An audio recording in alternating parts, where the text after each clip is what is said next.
Hello everyone, welcome back to my channel Prashant Jangda. Today we will read Class 8 It So Happened book, chapter number 7 The Open Window. Chapter की summary को जानने के लिए video का and तक जरूर देखना। फ्रैम्पटन न्यूटल घबराहट से पीड़ित थी। वह इलाज के लिए देहात में एक शांत और खामोश स्थान पर जाता है। वहां वह एक पारिवारिक दोस्त से मिलने जाता है। वहां उसे वेरा नाम की 15 वर्षीय लड़की मिली। वह बहुत शांत और विश्वत थी।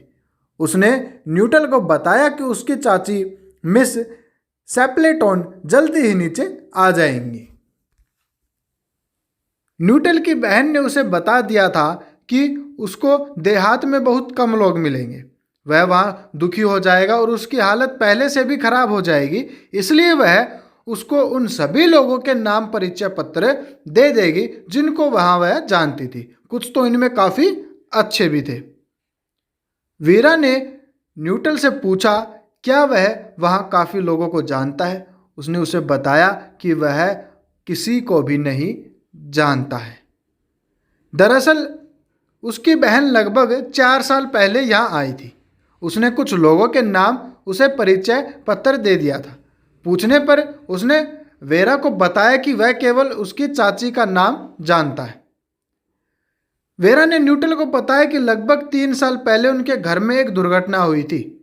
उसने एक बड़ी शीशे की खिड़की की तरफ इशारा किया। यह एक लॉन की तरफ खुलती थी। यह अक्टूबर की दोपहर बाद भी खुली रहती थी।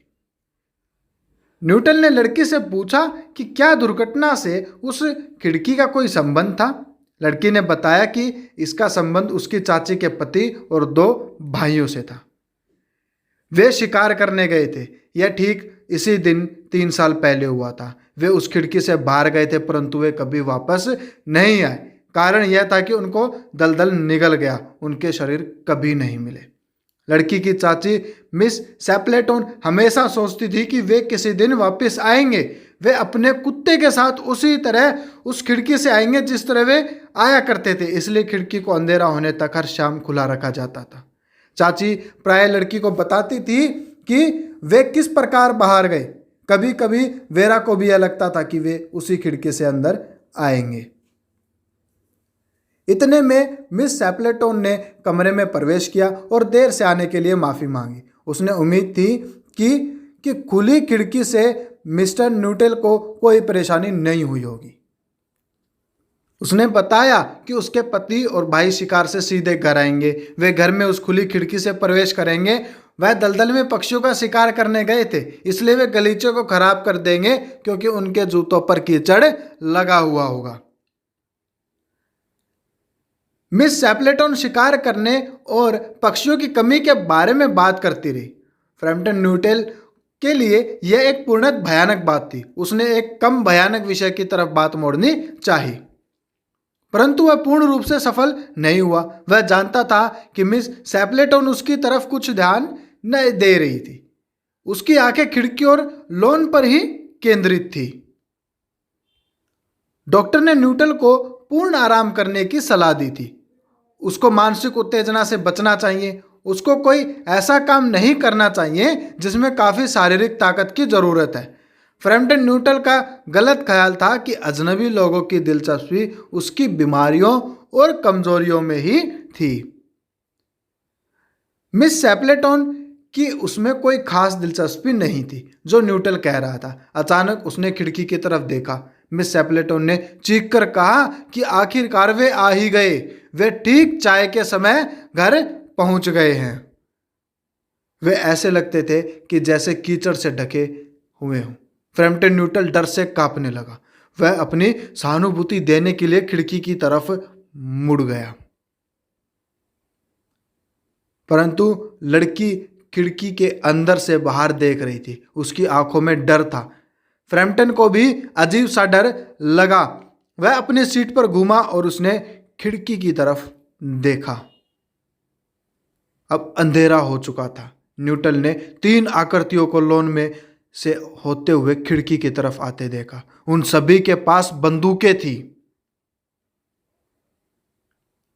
एक के कंधे पर एक सफेद कोट टंगा हुआ था। भूरे रंग का एक कुत्ता उनके पीछे पीछे आ रहा था। वे चुपचाप घर के पास आए। उनमें से एक ने गुनगुनाया, से बेटी, वाई डू यू बाउंड। मैं कहता हूं बर्टी, तुम बाध्य क्यों हो?